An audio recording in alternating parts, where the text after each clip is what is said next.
Hey guys, Bunny Hopper here. Today I want to try a little bit of a different format where I introduce a deck that I like playing a lot, but want to introduce it in multiple steps so that the people that have different levels of play experience can already dive into the content that fits them the most. So today I'm going to start with Control Warrior, one of the decks I've been playing the most on stream, and this video specifically is aimed at beginners or intermediate players of Control Warrior. So if you're already quite familiar with the deck and you've been watching me play it a lot on stream, you can kind of skip this video or use it as a little friendly reminder. You can go skip through it, but of course I would appreciate it if you just left a like on the video itself, because it makes it easier for me to produce more videos in the future. But let's dive right into it, and let's start a little bit with a beginner's guide to Control Warrior.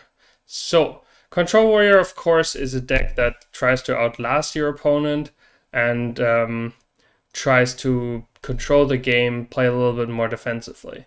Your key cards for this in Control Warrior are Outrider's Axe, From the Depths, and Surfing. Those are your most key cards in the game, and the rest is a little bit of a supporting cast. They all have their different utilities for tempo or for other things. Outrider's Axe is really important, as for every control deck, this is your most effective card draw.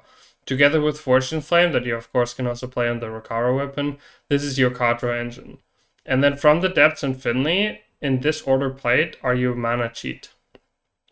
So From the Depths reduces the cost of the bottom 5 cards of your deck by 3, and then lets you dredge. So it lets you set up really nice combos immediately after being played. But you can get even more mana out of this by playing Finley afterwards, and then you get the other 4 cards that are also reduced by 3 mana. So you get to a mana cheat of up to 12 mana if you get cards, of course, that cost more than 3 mana. So From the Depths and Finley let you cheat a lot of mana, and then lets you play out some really cool combos that I'll highlight later in the video. But it'll also let you play for huge tempo with early Rokara and Nelly the Great Thresher being reduced from 7 to 4 mana played on curve, and taking a lot of board away from your opponent. Alright, let's look a little bit at what is important. Outrider's Axe I already mentioned. This is your most important card against a lot of like the board-centric decks, which is pretty much every deck, except for, let's say, Board Priest and other warriors. But even there, the Outrider's Axe is decent because you really want card draw. A lot of your deck is dependent on playing off each other and having combinations of cards that I'll get to in a second. So getting card draw in is quite important. That's why Outrider's Axe is such a important piece in this deck. And then one of the first combo cards that I want to highlight, which some people might argue isn't even a combo because it's so easy to set up, but if you're new to this deck, Shield Shatter is a really incredible card. It lets you clear your opponent's board super easily. It deals 5 damage to all minions and costs 1 less for each armor that you have. So for example, you can play Frozen Buckler and immediately play it, or you can play Heavy Plate and armor up, or if you already have some armor, of course Heavy Plate is great, and you can Shield Shatter. What this allows you to do against board-centric decks is heal at the same time as clearing your opponent's board and setting them back quite a while. And then you have time to play like more expensive cards like Rokara or Raid-Boss Onyxia and other expensive combination of cards.